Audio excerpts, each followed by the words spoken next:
Hello and welcome to the Shallow Proclamation. My name's Thomas and I'm joined by. Paul, Hey, I was just we've. checking. We're live. We are. Look, we're there. We are. Hey, there we go. Oh, that's meta, isn't it? I wasn't sure. Like, You're live streaming our own live stream back to itself. yeah. Well, I wasn't sure because we were a bit uncertain, everybody, whether anyone had really picked up this was happening because we feel we're a little bit last minute on it, and Yeah, we hadn't been much discussion about it. We've been off the scene for a while because we've had a few weeks where we haven't recorded anything, have we? We haven't actually recorded anything since we finished the Seeds of Doom. yeah, Because you've sort of been yeah, away. yeah, Um, so it feels a little bit like we're coming into this slightly cold, but I can see some people are here. yeah. That's Some good. comments coming Yeah, in as we there. were Some starting, we were like, familiar names. there were no comments. We were like, have we set up the link wrong, or have people forgotten about our channel in the time we haven't been broadcasting? But no, it's good to Absolutely. know that the folks are still there. You know, you Yeah, got to no, keep it's good to. feeding the algorithm, don't you? You think, oh, we didn't post for a week. That's it. We've fallen off the face of YouTube now. Yeah, yeah, we'll hand in our resignation tomorrow. Yeah, but no, it's good to be back and good to be doing this. Well, I say long overdue season 13 review. It's not actually that This long one's on after the time. season. This one's on time. The Pertwee review, which we have been threatening for a while, is long overdue. Yeah. And we might get around to that at some point. But no, it's In our good to be. defense, that's a bigger beast, isn't it? Let's be It honest. is. That's It five is. seasons in one swoop. It's five, isn't it? Did he do five? 7, 8, 9, 10, 11. Yeah, he did do five, didn't Something he? like that. Yeah. Yeah. So yeah, it's good to be getting this one in before we even start watching season 14. Wrap Yes, it up indeed. and then move Yeah. on. Um, so we were saying as well before this that we haven't had a huge amount of questions come in. I think I did pull up one and stuff. So we will try and engage with the things, any comments that you place in the comment section, and any questions as we go, because we're a little bit short on questions. But yeah, I mean, as we kick off, Thomas, looking back Yeah. over season 13, sort of first impressions of the season as a whole, or like the Hmm. things that stick in your mind maybe from it. Well, I think the thing you said at the end of our season 12 review, or think the thing I said at the end of our season 12 review was that I would be excited to see the show explore some more kind of horror-esque themes, and you were Mm. like, "Oh, keep that, keep that up your sleeve." Hold that thought. Uh, um, and it has, hasn't it? It's had quite a gothic feel, this series. A lot of the stories being inspired by horror stories, Mm. classic horror stories like Frankenstein and that sort of thing. So that's been a nice surprise to discover. It feels like, not that the show wasn't scary before this season, but there were several points in this season where I felt, oh yeah, if I was a kid when this came out, this is the sort of thing that would keep me up. You know what I mean? So it feels like that fear element of Doctor Who, that I know quite well from the modern era, from people like Moffat and stuff. Silence in the Library and that sort of thing. It's cool to see that kind of the seeds of that in the classic era. Is that one of the dropped potential titles? The seeds of that. Well, we'll come up. We'll fill that in later. The Insert monster seeds here. of that. What was it? What was the French title of that on the subtitles? Le Grands de something. It was like the grains of something. Like, I can't Oh remember what it was yeah, now. horrible or something. Um, yeah, if season 5 is the monster one, this is the horror one. Absolutely. Kev Dog Uh, says hello. yes. Yeah. I mean, I suppose my resounding impression, looking back over the season, has just been I don't think there's a dud. Mm. Like one of the things. I mean, we Pertwee's era often gets called like consistent, doesn't it? But I think this is consistent, but in a different way. It's all very, very good. And there wasn't any point through the whole season where we watched the story and I thought partway through, oh gosh, this one's dragging a bit. Like, Yeah, there's often at least one story with at least one part in it where you kind of think, oh, I wish they'd hurry up a little bit. This is a 6-parter that should have been a 4-parter, or Mm. whatever. Or this one's a little bit tedious. This is the weak link in the chain. And I never really found that with this season. That's not to say that every story is as good as the next story. Like there are some real classics in here and some ones that perhaps aren't considered quite as strong, but they're all solid stories and they're all really enjoyable. I agree. Yeah. Yeah, and I think, maybe something for us to think about as we go through. Maybe we'll touch back on this question at the end: is do we think it's been the strongest season of Doctor Who so far? Because season 13 is sometimes said to be one of the strongest seasons. It's often quite highly rated amongst fans. So maybe as we chat about it when we come back, maybe at the end we could revisit that question. Do we think this has been the best season of Doctor Who since the beginning, really? Yeah, no, that'd be good to talk about. Do you have any thoughts on this question from Pedro about how Robert Holmes's writing has evolved or improved since the Troughton and Pertwee days? I struggle to remember off the top of my head which ones are Holmes ones and not. I know we obviously talked about. We often joke, don't we? We go, "Oh, that's elementary." Sorry. We often talk, don't we, about space pirates, and then from space pirates to Spearhead from space. Yeah. I'm not sure off the top of my head. Maybe if you know, maybe you could quickly bash in the comments someone which ones are his. I know we do say at the beginning of each story this was written by such and such, but honestly, between stories, I kind of forget quite quickly who wrote what. There. Yeah. So we'll try and. Oh, the Crotons. Yes, of course. Yes. Yeah. Gosh. And so in terms of season 13, it looks like the one he co-wrote. So he didn't do Zygons, and he didn't do, because we know Zygons and Seeds of Doom were Robin. Is it Robert Banks Stewart? That's the one where there was the rights issue, wasn't there? So no, it's not those. I think he probably did Brain of Morbius. It looks like the only one he. Oh yeah, no. So he co-wrote Pyramids of Mars and Brain of Morbius. Right. Yeah. Which is interesting. Well, I don't know if I know enough about the specifics of it to say like how he's evolved, but he certainly seems to have gone from strength to strength. Because if you think back to, the Crotons and Space Pirates, we weren't particularly great fans of, but then Spearhead from Space is just incredibly strong. And then, someone's mentioned Carnival of Monsters, and that's a really enjoyable story as well, really inventive. Yeah. And all the ones that they talk about in this season, Pyramids of Mars and, bits of Morbius, well, behind a lot of their editing of the whole season, they were excellent. So, So he's more than redeemed himself after the Space Pirates. Although I will say what I love about that story is the magnetic ships. Also, to be fair, on Space Pirates, we were dealing with recons for a couple, weren't we? So we maybe can't quite judge it as. That's true. Yeah, but he's definitely become. There's definitely a point, wasn't there, where when you say, "Oh, this one's written by Robert Holmes," you go, "Oh, this is probably going to be quite good." Yeah, that's interesting. It's a bit like, there was a point, wasn't there, during the Russell T Davies's first era, when if someone said, "Oh, and Stephen Moffat's writing one," you'd be like, "Oh, this would be a good one, won't it?" You're like, "Oh, these are going to be good," and you think he did. After season 1 with the Doctor dances and those, you'd be like, and then we had sort of The Girl in the Fireplace and Blink and Silence in the Library and all those. You always kind of thought these are going to be good. So some writers do get a reputation, don't they, for doing good stuff. That's true. Yeah, maybe that's how to do it as a Doctor Who writer, is to be the occasional one who knocks it out of the park. Because Moffat as showrunner, whilst I love a lot of what he did, arguably, I don't know if any of the stories he wrote as when he was showrunner are as well remembered as the ones he did when he wasn't. I might be wrong about that.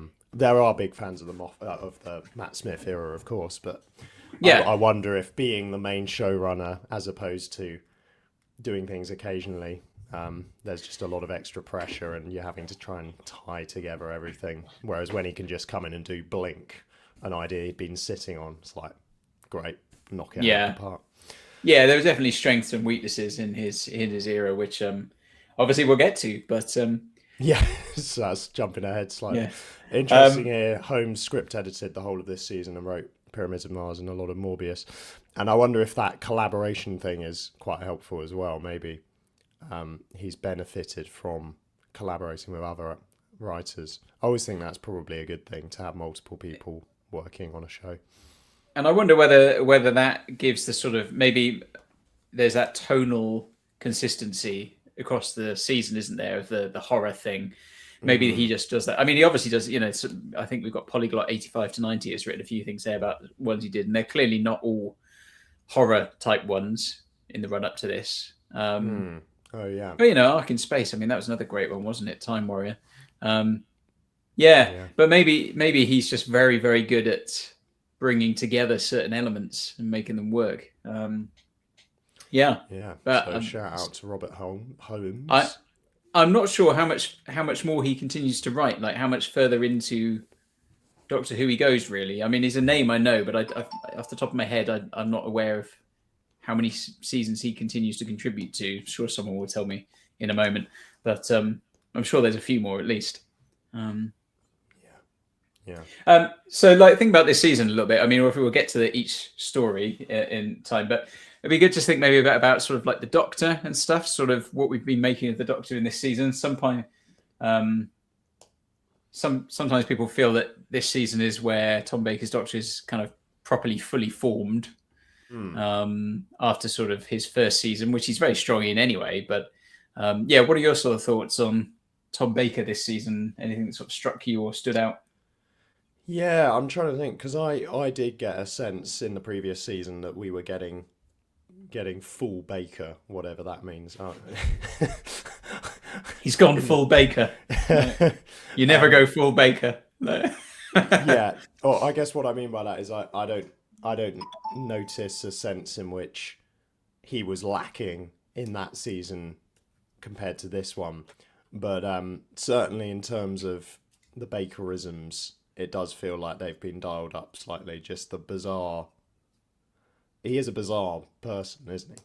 Character. Yeah. And potentially actor as well. And the way he delivers he'll say lines and sort of just be grinning maniacally as he delivers them in incredibly traumatic situations. And it's that kind of unhinged energy that I think makes him very fun to watch. But also a tenderness. He's not, they could overdo that and he'd just sort of become annoying or impossible to relate to. But you do get a sense that he cares about Sarah Jane and he cares about the people he's trying to save. And there are moments where the seriousness comes across. I remember, was it in the final story, The Seeds of Doom? There was that moment where he said to one of the scientists in the base, "You might have just single-handedly brought about the end of the human race," or something like that. And you're like, "Oh, crumbs!" You feel the weight of that. So the way you can switch between messing around, just sort of being very flippant, and then really serious gravitas when he needs to, mavitas. Is very impressive. What about you? Yeah, I mean, I think it's hard to, it would be hard to say he puts a foot wrong in this season, really. I mean, he is excellent in season 12, but he just seems to be absolutely, he comes in, hits the ground running in this season, and he just seems to balance everything really well.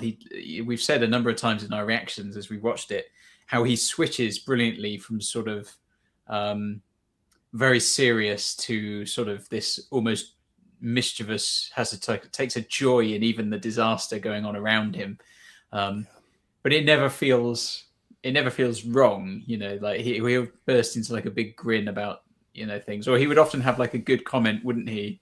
There was a couple of great lines through the season, like sort of flippant things that he says or sarcastic responses, and he just seems to deliver everything absolutely perfectly. And I think, yeah, as mentioned there, he has that eccentricity, and it is alien, isn't it? Because and someone mentioned about, I think Chemdog mentioned there about the pyramids of Mars with when is it Lawrence? I think it's Lawrence Scarman, isn't it? You know, when he dies, and there's a yes. couple of moments in the season, not just that, where the Doctor kind of he almost feels a bit cold, doesn't he? Towards those who've died, he's very much we have to move on and crack on with the thing, you know, with the problem at hand. So when I say cold, I don't mean that he lacks, you know, warmth and feeling like you could identify with him, but he has those moments where he just says it's, you know, it's almost like it's a different morality, and he sort of moves on to the bigger problem. Yeah, but there is that tenderness with Sarah Jane, and I wonder whether, I wonder what you made of sort of their relationship through this season. Obviously, now we're what sort of third.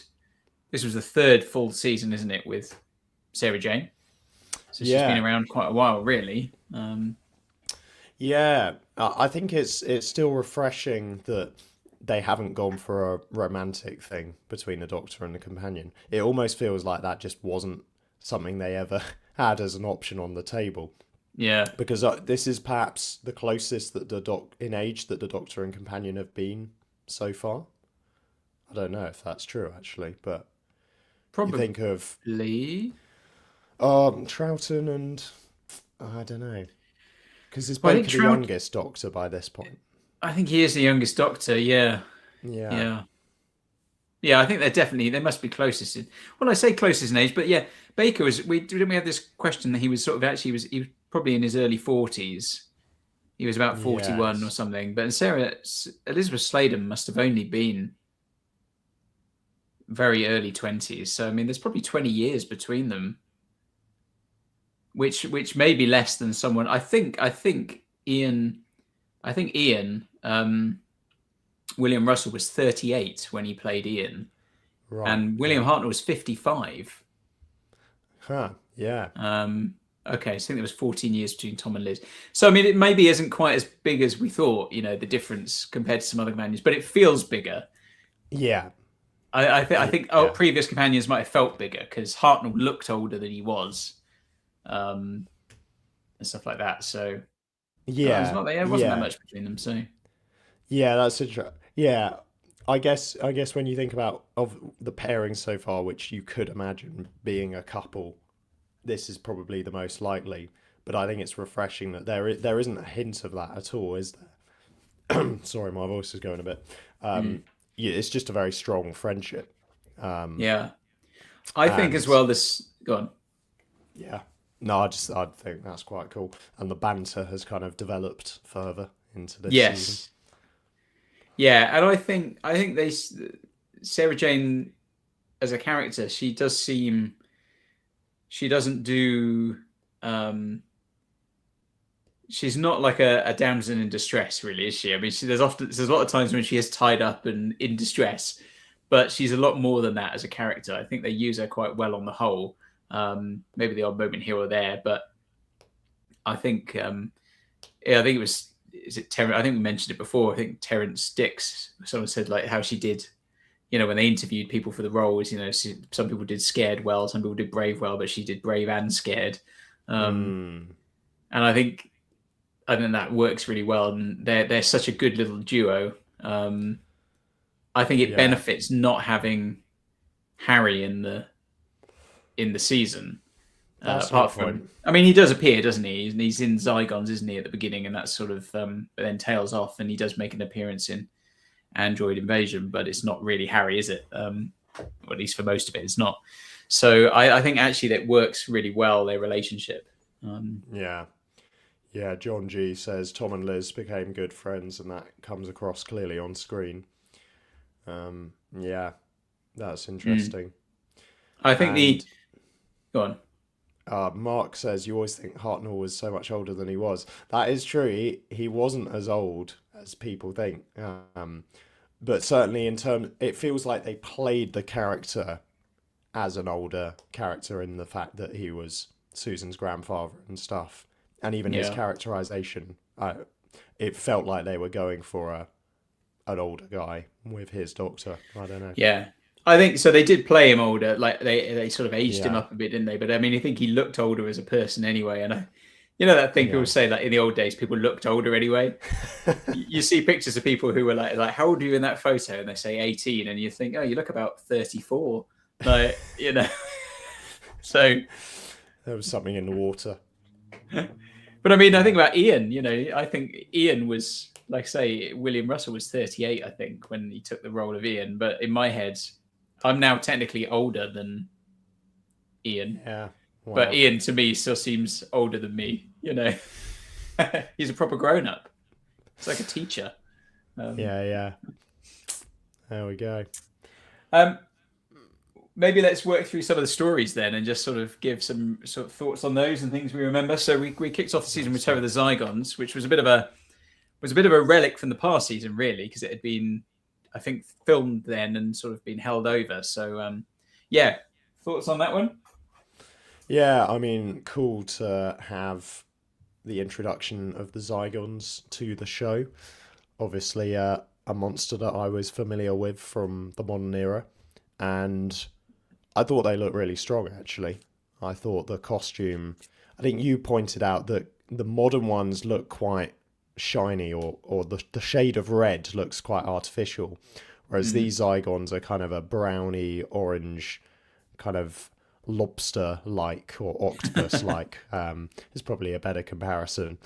So I thought they were really, really well executed, actually. Had And you realised before we got to this season? Did you know the Zygons were from the classic era? I think I did, because I think that came up during the 50th anniversary special, all the interviews around that. People were saying, oh, yeah, so they brought back this classic villain. Yep.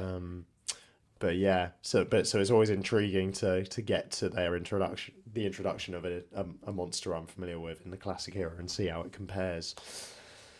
But yeah, what did you make of this one? Yeah, I think it's a Seeing it great start again. to the season. Yeah, and Yeah, it ticks a lot of the boxes. I think I said at the time, like, I love all the sort of location stuff, sort of Doctor Who in a little kind of British, in this case, Scottish village. This one wasn't it, of course. The local pub, all those kind of things. It really works for me. Yeah, and it's sort of Unit's last hurrah, isn't it? Really, the proper Unit.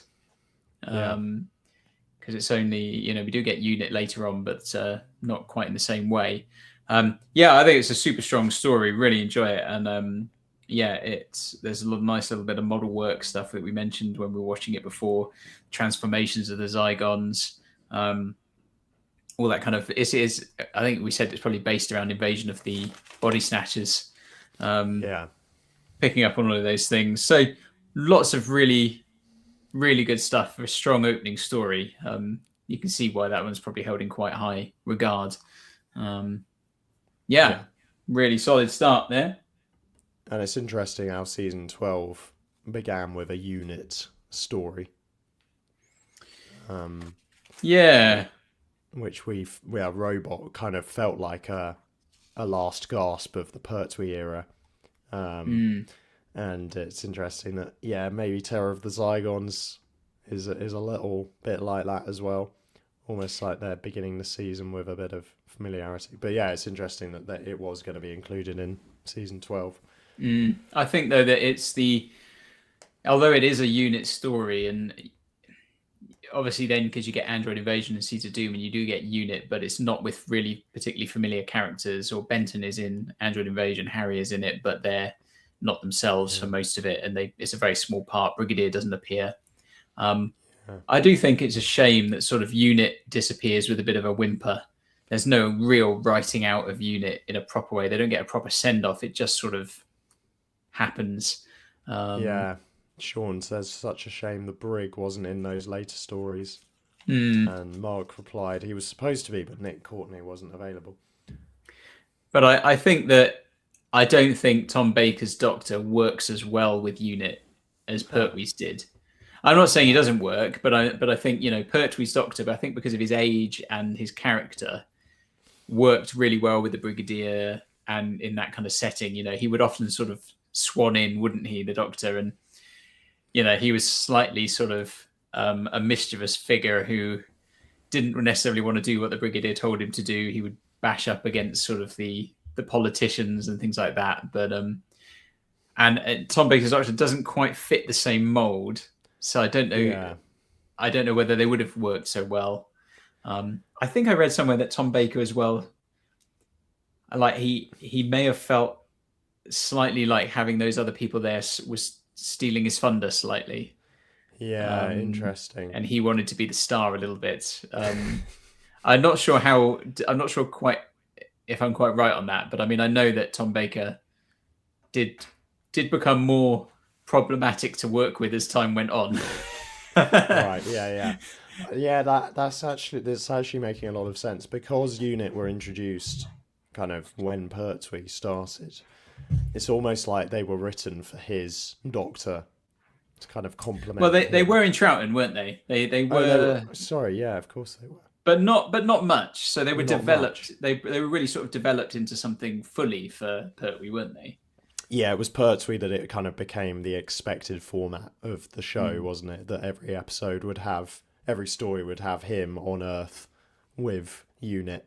That was kind of the repeating format. So they maybe kind of were molded around him, as you say, and then slotting Baker into that doesn't work as well, because he's a bit more of a wild card, Lone Ranger type. Yeah. Well, then we had Planet of Evil, didn't we? Oh, there we go. Benson is very much of the view that Tom didn't want the Unit regular, so he got them fired, basically. Well, it is funny, so you do read about actors who kind of feel that way sometimes, don't you? Who kind of feel that they're not getting enough screen time, or that some other character is taking too much of their screen time. I think as well, like I've heard Toby Haydock say a few times about Tom Baker in particular, that he could be hard work to work with, but then sometimes if there was an actor in the show that he really respected, he would up his game. Right. Like he was the star of the show, but if they brought in someone who was well known, he sort of rose to it, and not in a competitive way, but just a sort of, he had a respect for them as an actor or an actress, and so kind of went for it there. There are a few moments, particularly later on. I think a lot of it was probably behind the scenes, but even in the show, moments do begin to creep in where you think he's taking a piss now. Like, I'm looking forward to watching that.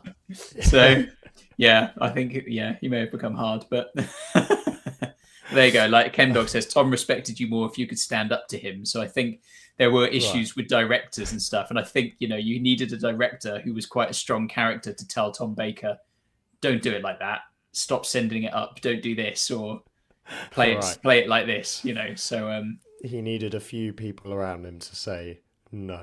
Needed someone to say no every now and again. Absolutely, yeah. So anyway, yeah. Planet yes, of I think Evil. Planet of Evil. Yes. Yeah, thoughts on Planet of Evil?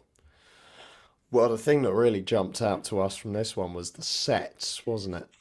Definitely the Which sets. I know is a comment we rarely make on this show. Yeah. It was just very strong, wasn't it? It was a very believable alien rainforest, and I think the challenge with this story is the alien is quite difficult to depict. It's like an antimatter monster, isn't it? Yeah. And so we were effectively looking at a big red blob. I think the story's strongest when you don't see that actually, and it's the kind of building intrigue of how are people dying and that kind of thing, and just creeping around that rainforest is scary enough. When we actually do see the threat, you're kind of like, all right, but interesting concept for sure. I like the idea of an entirely different universe that's kind of very mysterious and unknown, and it's impinging on this one. And Baker has a good monologue about that at one point, doesn't he? About the raw power of this thing. I can't remember exactly what he says, but I remember there being some strong moments on his part. So yeah, what about you? Yeah, similar really. Like, just the sets were the big thing, wasn't it? That jungle is quite something. And I think I was quite surprised by this story in some ways, because I didn't come into it thinking I was going to think much of it. But yeah, it is a treat, isn't it, on that front? It's quite something what they achieved. The way it always felt like it had depth. It never felt like you were in the same spot twice, being just shot from a slightly different angle. It really was superbly done. And there were lots of other good little effects through it, like the sort of slightly desiccated bodies, like when they'd come into contact with the antimatter, sort of freeze-dried type effect. I think there was a couple of like red eye effects, and the coffin being jettisoned. Yeah, was this the one you reckon is based on Jekyll and Hyde? Yes, I think so. Yeah, because we sort of had that character changing, and it's quite nice in that story that I forget his name now, but the character, I don't know if it was Sorensen. He kind of he lives through it, doesn't he? Like the one who's changing actually comes out the other side fine in the end. I think. Yeah, Sorensen, that's it. He reappears unharmed, and the Doctor returns him to the Morestron ship, which is now freed of the planet's influence. Yeah. Little redemption arc there, isn't there? Yeah, absolutely. So I thought it was a great story. I think I completely agree that the threat itself in depiction is not the most phenomenal, but they do a pretty reasonable job given what is there. So yeah. And then of course we have Pyramids of Mars. Yeah, another monster, another villain from recently in the modern era. It was good to see the origin of that. Sutek. Yeah, that was a fun story, wasn't it? Yeah, I mean, I really like Pyramids of Mars. There's so many great things in it. I mean, again, it ticks all the boxes of things I quite enjoy in Doctor Who. The sort of the stately home mansion, out in the middle of nowhere. It's got that kind of slightly. I mean, it's got obviously they got that Egyptian supernatural-esque type feel to it, but obviously it's alien really. It's got those lines, like that figure coming, I bring you Sutek's gift of death, and walking on the carpet and the footprints steaming, all those kind of things, like smoking. And just looking through my notes here, sort of some of those shots, like when Marcus Scarman, I think it is shot, it was just a reversal, wasn't it? He's shot through the window, and then they played the scene in reverse. So it goes back into the gun. Yeah. Some people think the story is let down by its final part, when sort of it ends up on Mars and things. I think certainly the magic of Pyramids of Mars is primarily in the bits before it gets to the pyramid itself. Sort of on Mars, but I don't think the last episode is particularly weak or anything like that at all. I enjoyed it all the way through, and I think Sutek is a suitably sort of chilling villain. Very softly spoken, isn't he? And unfortunately, just not deployed well on his return, I don't think. But and I love Sutek's design. In Pyramids of Mars, and I think it's a real shame they didn't return to that, because I think it's a strong look, and they could have easily updated that to make it sort of out of modern things, instead of a giant CGI dog. Yeah, bit of a shame. Have you seen the image someone made of him clinging to the TARDIS, like going down the vortex? It's quite funny. I mean, we do actually see that at points in the show, but yeah, Well, I mean, no, I agree.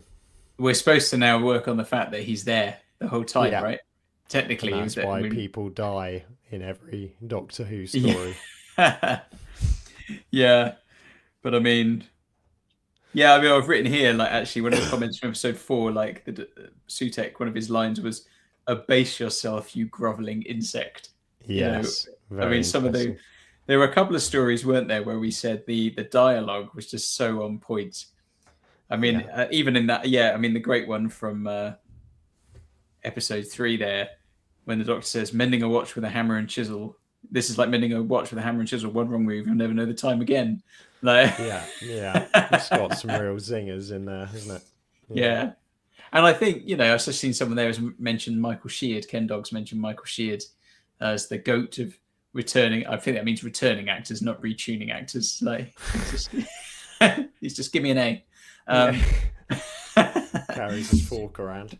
Yeah, But he's brilliant in it, isn't he? And I think we commented at the time, he has this sort of this sort of lovely innocence about him, which makes his death all the more shocking. I think, when they come in, they find him and he's in the rocking chair, isn't he? And she oh thinks he's yeah, asleep and the chair's still rocking. Clearly he's, pretty hard. and then when she touches him, he just falls to the ground. And that's when the Doctor that was what I was mentioning earlier, when, the Doctor seems quite cold about that. He's very much sort of focused on the big threat that Sutek is, rather than the fact that this man has died. But there's something about his character and the sort of innocence and gentleness of him that makes his death all the more sort of horrifying, really. Yeah, yeah, that's a good point. And the robot mummies, as someone pointed out, I think are quite effective as well. The fact that yeah, very simple design, just these kind of, no eyes or anything visible on the face, just they're like almost like mannequins just wandering around, but there's something quite eerie about them. It's amazing how effective a sort of slow lumbering monster can actually be. It's Yeah, like the classic zombie film, isn't it? Like, what is more effective? The zombie, you look back at those old zombie films where the zombies sort of shuffle around and can't move very fast, and then you see some of the modern remakes where, they move like lightning and stuff. And there is something about that slow shuffling movement where there's sort of relentlessness, isn't it? That kind of they'll never stop coming. yeah, Doesn't matter what you do. And so, yeah, those mummies are very effective despite their sort of in some ways, relative shortcomings. But yeah. Are you my mummy?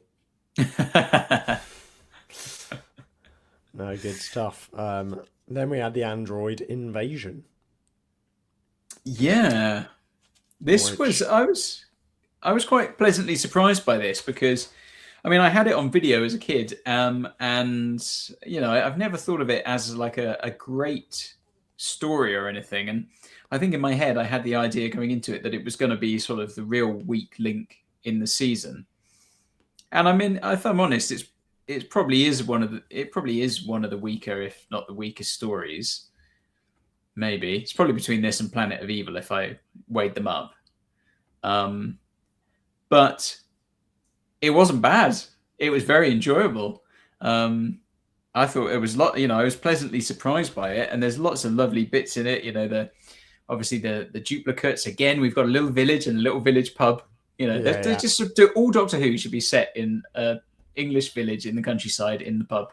yeah, Every yeah. episode, it's like the Time Lords. They confined Pertwee to Earth, but they should have confined him To to a one village. specific village and a village pub. That's what Doctor Who needs to save it now in 2026. Yeah, That's yeah, what the Christmas special needs to set up. The Time Lords who are all dead, but they need to come back somehow to confine the Doctor, whoever he or she might be, to a village pub, to a village pub, just and like then the you're back demons. on Yes, board. exactly. Yeah, yeah, I do think, I mean, John there has said he enjoys the first half and it fizzles out a bit after the big reveal. I do think that's true. That actually the final episode, because we said at the end of episode 3 that felt like a finale, and then the final Yeah. episode kind of ends up back on Earth. I think it does lose a bit of steam there, but I think I was just surprised the rest of it was so enjoyable. Yeah, yeah. You And it know, was and very the effective, wasn't it? That moment where they go into the pub and everyone kind of walks mechanically back into position and then starts moving normally again. And the reveal of one of their faces, and they don't, it's just mechanism underneath, isn't it? yeah, Yeah. and the Very lovely little effective. things like they go in the pub, you know, and all the coins are freshly minted, and the dartboard's not been used, and the calendar's the same day again and again, and it really sets up this wonderful little mystery where you're kind of thinking, what is going on? Yeah. And it opens with that quite stark shot, doesn't it, of the unit soldier falling off the cliff, you know, and they Yeah. find his body at the bottom and stuff. And then it's also Sarah Jane falling off the cliff, a very weak slope, Yeah, that was not which very well isn't so executed. good. Yeah. I was like, mate, I But can see what you're going for there, but that is not a very steep cliff. it also features probably the most references to ginger pop in any Doctor Who story. So we need some more of that in the Christmas special. Yeah. Yeah, so I think it's a great little story. I think it's yeah. Although again, as that final episode, it's the eye patch thing still gets me. Yeah, You know, yeah. like how he never realized, like he never took his eye patch off. Like, Yeah. but I can kind of let it go. I can kind of look past it. You know. You're willing to let Zygons be Zygons. Dear me. Yeah. Now, Brain of Morbius was the next one, and this was one that really I really enjoyed actually. In particular, I liked how they structured it, because on the face of it, it doesn't feel like there's that much going on, in that you're basically moving between the lair of what's his name, Dr. Solon, and then you're also moving, you're moving between that and the sisters, the sisterhood, and yet with just those two locations pretty much and what's going on in each of them, a lot of intrigue and drama is created. And I love how the first cliffhanger was Sarah discovering the torso of Morbius, and then the second was discovering the brain on its own, and then the It third sounds like was the prequel to the story, the torso of Morbius. yeah, it could be, couldn't it? And then the third episode, they've been joined together in this kind of horrifying walking creature. And then I can't remember how the fourth one ends. They all, oh yeah, the TARDIS just puffs, disappears in a puff of smoke, doesn't it? So yeah, it was a lot of fun, and the sisterhood is compelling. I think you feel like it's a kind of ancient clan, and you don't really know, are they on the Doctor's side or not for most of it. Fascinating.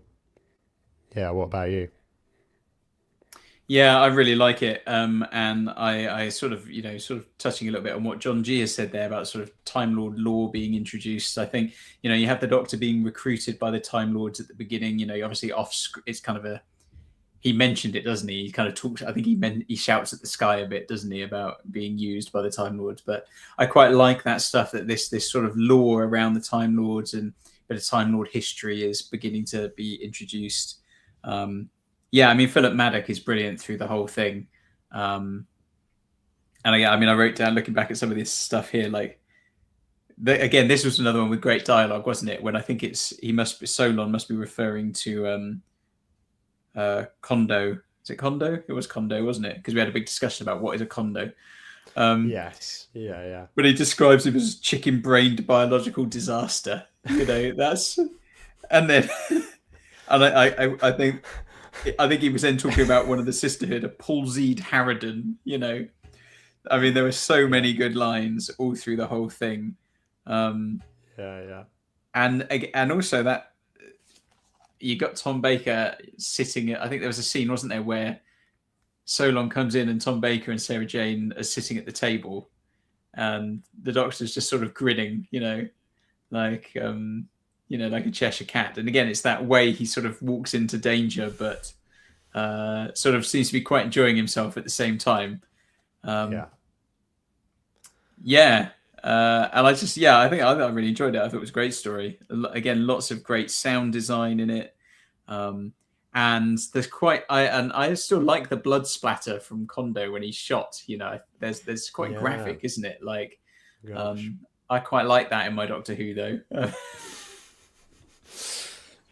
Yeah. And of course, it did raise probably our biggest discussion, didn't it, about the ending and the faces of the Doctor and the faces of Morbius, and are these faces of the Doctor or are they faces of Morbius? And what the intentions were behind that, and all those things. But one of those it is what it is. That blows the canon open to debate. Yeah. Yeah. Yes, absolutely. So, but still very enjoyable. Lots of good stuff in there. Yeah. And then, sorry, do you have anything else to add on that one? No, I don't think so. And then, of course, finish off with Seeds of Doom. Yeah. And what did you make of that? A National Trust place somewhere in England. Yeah. I think that works really well, though, for me. The fact that there was sort of the change of location, it's just like a two-parter at the beginning, isn't it? Almost set in Antarctica, and then it sort of just shifts location. I think I heard initially that I don't think the Antarctic part was supposed to be in it. They needed more, so they added it in to like bulk it out. But it doesn't feel stretched out to me. No. No, and it's quite nice to have that variety, isn't it?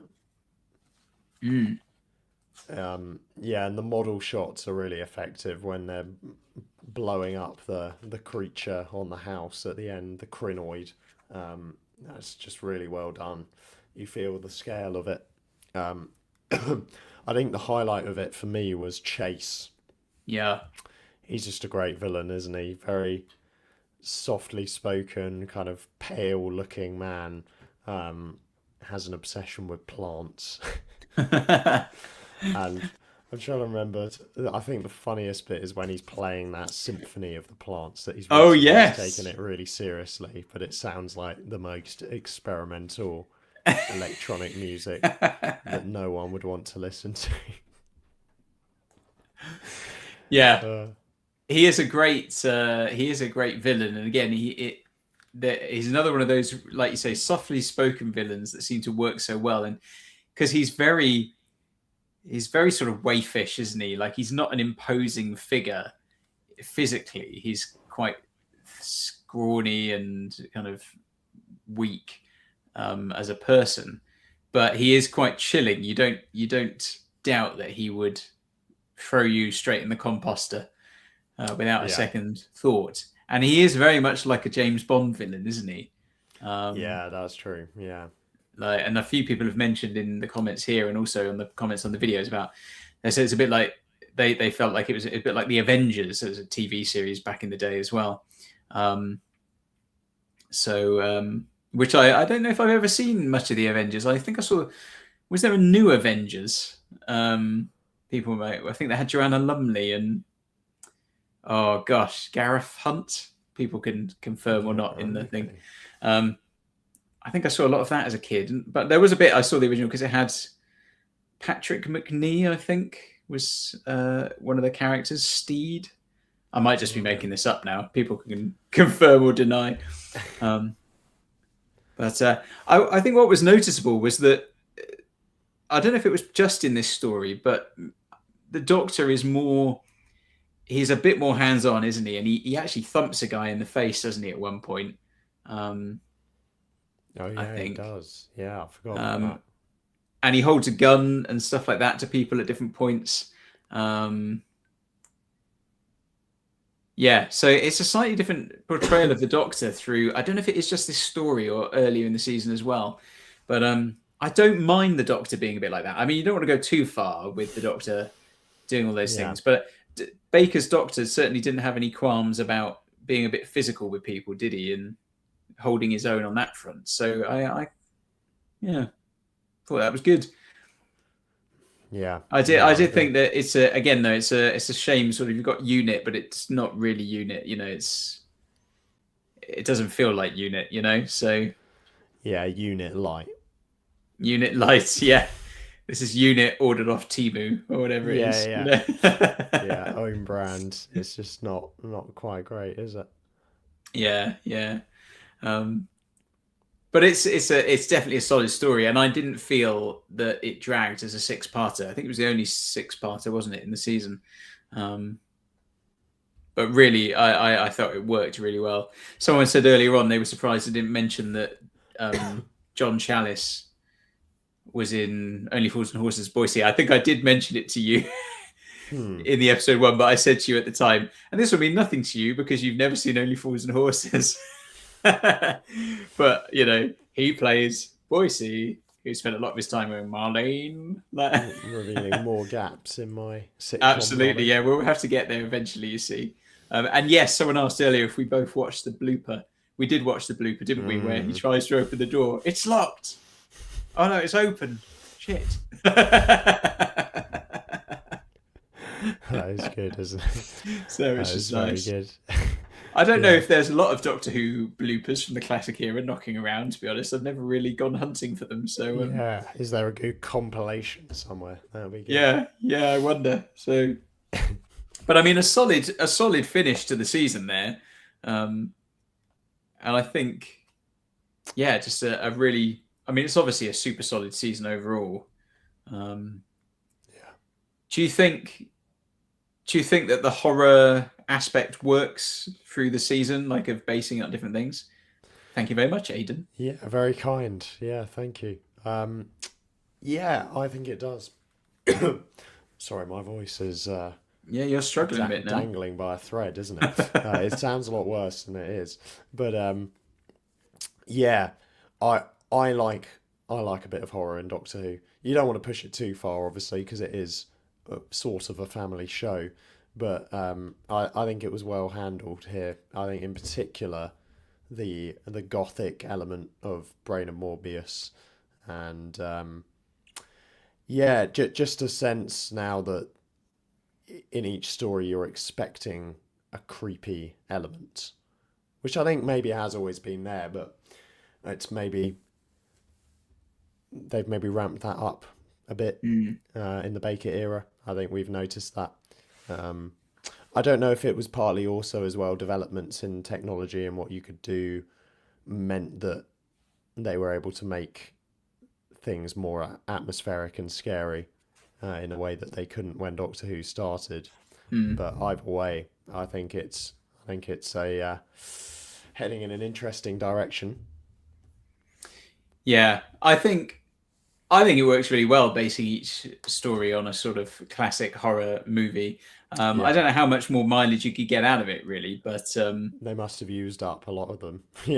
Yeah, yeah, and but I think as well what they do really well. I mean, we talked about it in season 12, didn't we? As well, that it feels that little bit grittier, like it's Doctor Who, maybe for sort of aimed at the 12 to 14-year-old, um, that's trying to keep everyone on board a little bit more.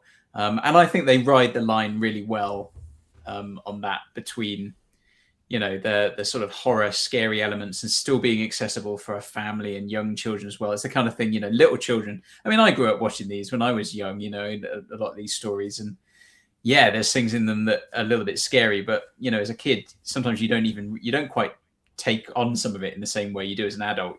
Sometimes as an adult you see the horror in it more than you do as a child. um but I think they very very effectively ride that line between just not quite going too far with it, but uh, yeah, pushing the boundaries a little bit for tea time. So yeah, yeah. Well, welcome, Rebecca. Um, yeah, no, totally. I think it. I think it's good stuff. do you think then, sort of, because we've sort of talked about all those stories, do you think season 13 deserves its sort of reputation as being one of the best seasons of classic Who, or would you say you feel it's been the best season so far? Or Wow. Yeah, a good question. I mean, it certainly has been incredibly strong. I remember thinking that about season 12 as well, though, because I mean, in that you've got Genesis of Mm, the Daleks, Ark in Space, um, perhaps Robots and Revenge of the Cybermen, mm, undermine that season slightly. Um, Whereas I don't think any of the stories in season 13 jump out quite as much as Genesis of the Daleks, but they are all okay. pretty strong. So it's hard to say. I do think Baker's era is probably the strongest of so far is probably the strongest of the classic era that I've seen so far. And I just think he works incredibly well as the Doctor, and the writing has been consistently very strong.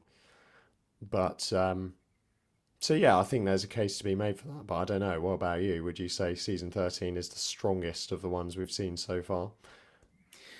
Um, it's hard to say because there's lots of great stuff earlier on, isn't there? I mean, there's in those first couple of seasons, there's a lot of good stuff with Hartnell, but there are ups and downs. Yeah, There are things that were very hard work, and Troughton era's got a lot of good stuff in it. Particularly his second season, which is basically just the base Under Siege season, isn't it? Um, but again, it wasn't always bang on. Pertwee is consistent, and it's generally consistently good. I don't know. I mean, I don't know if I would say this was the. Hmm. I've certainly enjoyed this. Like I said at the beginning, I've enjoyed all of this season. There was never a moment when I was like, oh, I wish this story would finish, and right. this Yeah, one's dragging. So if that's part of the criteria, I'd say yeah, it's definitely one of the strongest seasons so far. But I do love a lot of things like season 7, where we had Inferno and Spearhead from Space, Ambassadors of Death, and Silurians and all that stuff. Um, there's a lot of good stuff in there in terms of the feel of it, the slightly grittier elements of it. But some of those stories do drag a little bit as well at times and things, whereas this never seems to let up. And I think, everything seems to be coming together here. It's a bit of a perfect storm. You got the Doctor is on good form. yeah, Sarah Jane is a great companion. They've got a great idea to base a season round with this horror aspect. It just seems to keep ticking all the boxes all the time. So I think it is. I mean, it certainly deserves its reputation, even if you don't think it's the best one. So, yeah, yeah. I agree. Yeah, no, for sure. How would you rank the 6 stories in this season? oh, good question. Um, oh gosh. Well, I think Worst to best, and we've already worst said that worst in this season is still very good. is still good. Um, Probably Android Invasion at the bottom. Hmm. I think it's a bit of a tie between Android Invasion, Planet of Evil. I don't know if I could toss that. Make a toss up there.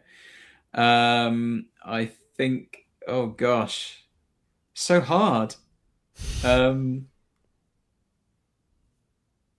oh mate, I don't know. I don't. I can't. It's so hard to differentiate this. It feels Yeah, wrong to be like then say another one because it feels like it's going to be really low down in the ranking, yeah, yeah, but they should all yeah. be up there. I mean, maybe Seeds and then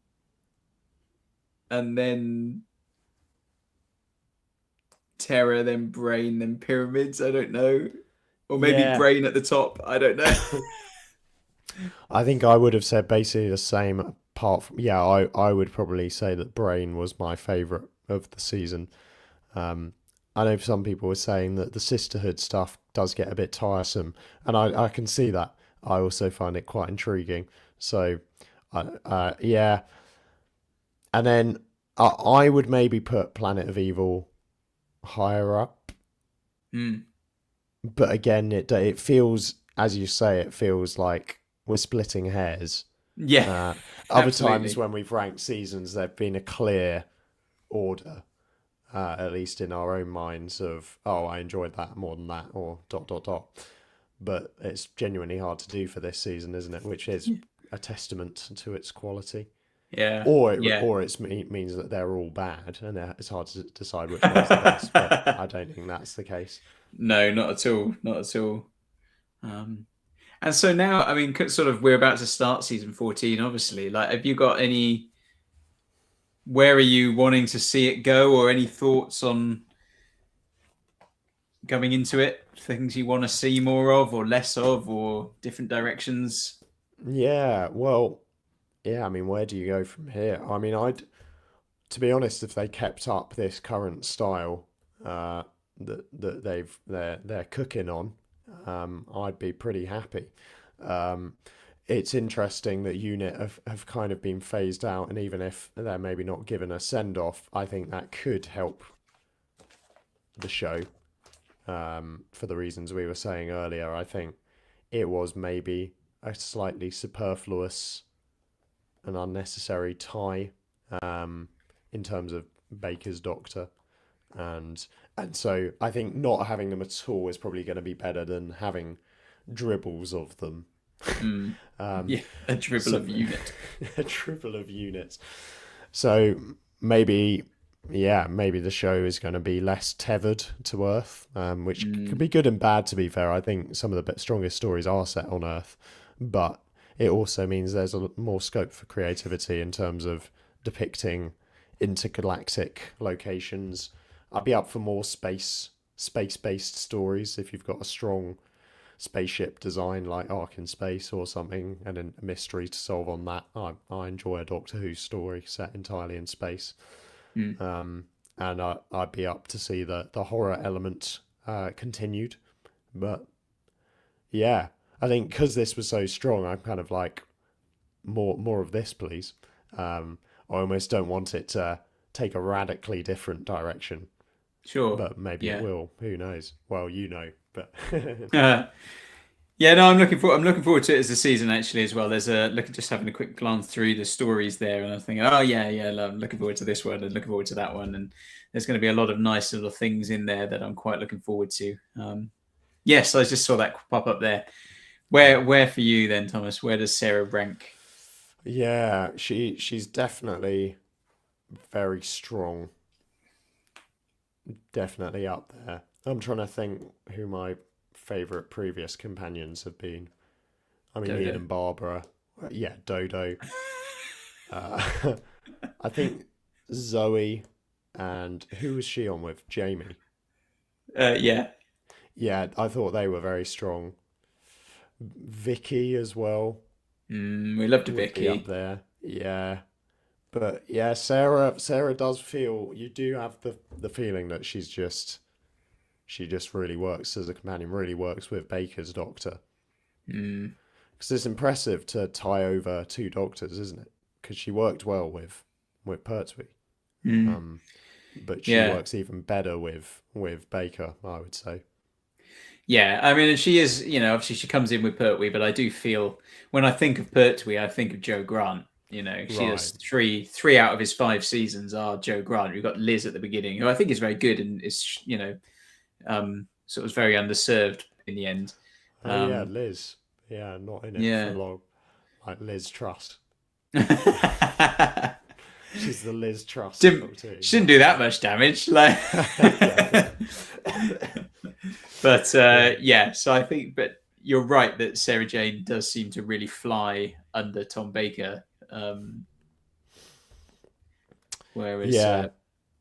yeah, I but think the we slightly confrontational aspect is entertaining. Like, yeah, she's not afraid to return the banter. Um, yeah, as someone said earlier, they're sort of like best friends, and she sort of gives as good as she gets, yeah, yeah, which is a different dynamic to sort of Pertwee's Doctor and her, or even Pertwee and Joe. That's the father figure there. yeah, yeah. John G. Sarah became iconic because of her relationship before. Barbara is my all-time favorite though. Yeah, Ian and Barbara, you did just feel watching their era Yeah, that you wanted to go for a pint with them or something, didn't you? yeah. Yeah, absolutely. They were great. I loved Ian and Barbara all the way through. I just thought they were excellent. No, Yeah, yeah. Mark said, when companions straddle doctors, so to speak, there's always a stronger pairing. So Tennant and Piper, Coleman and Capaldi. Yeah, that's interesting. I Yeah. never really thought about it. And very generous donation. Very generous. Thank you so much. That's very kind of you. Pint on you. Oh, bless you. Thanks, man. No, this has been fun. Any other comments about season 13, Paul? No, I don't think so. I've just really enjoyed it. Like I said, it's been so good to just sit through it and be like, there's nothing where I've had to sort of struggle through, to be honest. Most seasons have at least one, but there wasn't anything this time around. So, and looking at next season, I'm feeling pretty confident we'll enjoy that too. So, yeah, no, looking forward to season 14. We'll probably start watching that next week, won't we? Yeah, I thought so. Yeah. Great. Well, thanks, team. It's just been over an hour, so I don't want to take up too much of your evenings. But thanks for watching. Do subscribe if you haven't already. Do check out Patreon for the full commentary tracks and Discord for the community. But we will be back soon. Yeah, thank you, everybody. Take care of yourself. Adios.